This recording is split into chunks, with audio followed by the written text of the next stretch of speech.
O que é essa famigerada e tão falada PEC da transição? Boa tarde. Muito boa tarde, Sapia. Boa tarde para todo mundo que nos acompanha aqui no Alerta Super. Pois é, olha, a PEC da transição, ela deve ser votada hoje pela Câmara dos Deputados e o objetivo dela é garantir o Auxílio Brasil, que deve voltar a se chamar Bolsa Família, no valor de R$ 600 por mês. Essa foi uma promessa de campanha, né, do presidente eleito Luiz Inácio Lula da Silva, também era uma promessa de campanha do presidente Jair Bolsonaro, que estava tentando a reeleição, e aí agora o governo eleito, o futuro governo, enviou ao Congresso essa PEC para tentar garantir os recursos para bancar esse Auxílio Brasil, que vai voltar a ser, né, o Bolsa Família, de R$ 600, com um acréscimo de R$ 150 para cada criança de até 6 anos de idade nas famílias que recebem esse benefício. E aí, essa PEC, ela retira os recursos para o Bolsa Família do teto de gastos, retira do teto de gastos esse dinheiro. Essa proposta ela vai ter um impacto fiscal calculado em 168 bilhões de reais para o governo federal, porque além do Bolsa Família, ela deve financiar outras propostas de campanha do Lula, como o aumento do salário mínimo acima da inflação, e também a retomada de investimentos públicos.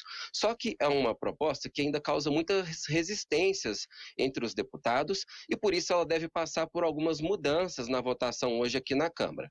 Por exemplo, ela foi aprovada já pelo Senado na semana passada e ela previa que essas medidas durassem por 2 anos, mas a Câmara vai reduzir esse tempo só para 1 ano.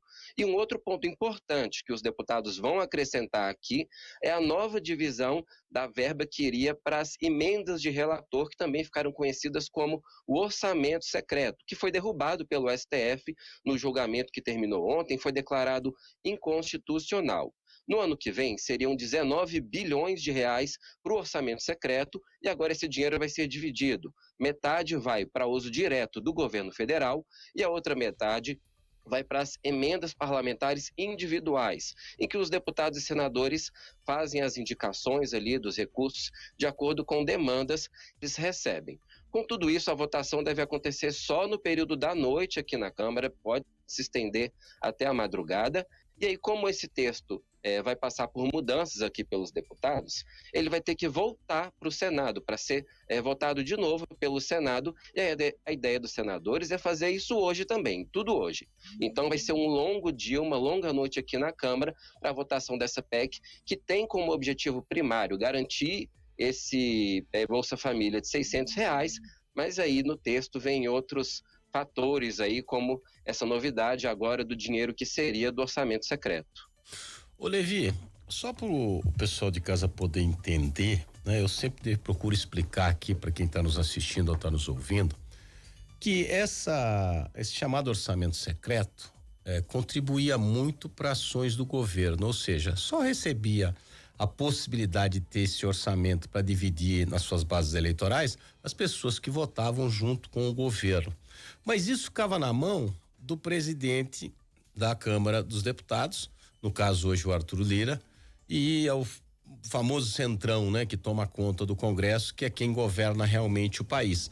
Com esse fim do orçamento secreto e metade dessa grana indo direto para a mão do Tesouro, ou seja, o próprio presidente Lula que vai dizer para onde que vai, para onde que não vai, e os seus ministros, isso tira um pouco o poder do Congresso Nacional em relação à presidência da República, não é, Levi?